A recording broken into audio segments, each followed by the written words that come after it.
فسبحانك ما بينا كرمك في معاملة من أطاعك أو عصاك.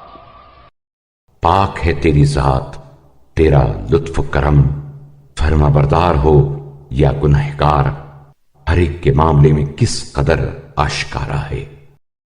تشكر للمطيع ما أنت توليته لا، وتملي للعاصي فيما تملك معاجلته فيه.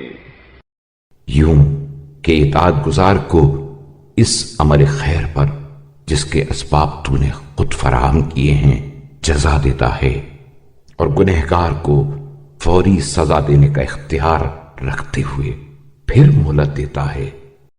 أعطيت كل منهما ما لم يجب له، وتفضلت على كل منهما بما يقصر عمله عنه. تو نے فرما بردار و نافرمان دونوں کو وہ چیزیں دی ہیں جن کا انہیں استحقاق نہ تھا، اور ان میں سے ہر ایک پر تو نے وہ فضل و احسان کیا ہے جس کے مقابلے میں ان کا عمل بہت کم تھا۔ ولو كافأت المطيع على ما أنت توليت لأوشك أن يفقد ثوابك وأن تزول عنه نعمتك. اور اگر تو اطاعت گزار کو صرف ان اعمال پر جن کا سر و سامان تو نے مہیا کیا ہے جزا دیتا تو قریب تھا کہ وہ ثواب کو اپنے ہاتھ سے کھو دیتا اور تیری نعمتیں اس سے زائل ہو جاتی۔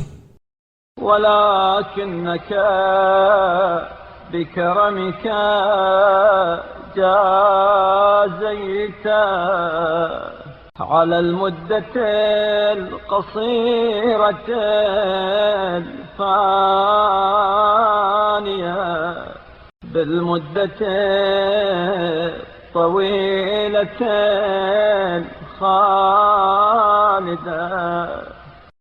لیکن تو نے اپنے جود و کرم سے فانی و کوتاہ مدت کے اعمال کے عوض طولانی و جاودانی مدت کا اجر و ثواب بخشا۔ وعلى الغاية القريبة الزائلة بالغاية المديدة الباقية. اور قلیل و زوال پذیر اعمال کے مقابلے میں دائمی و سرمدی جزا مرحمت فرمائی۔ ثم لم تسمه القصاص فيما أكل من رزقه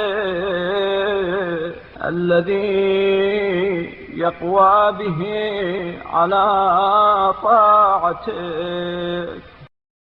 پھر یہ کہ تیرے خوان نعمت سے جو رزق کھا کر اس نے تیری اطاعت پر قوت حاصل کی، اس کا کوئی عوض تو نے نہیں چاہا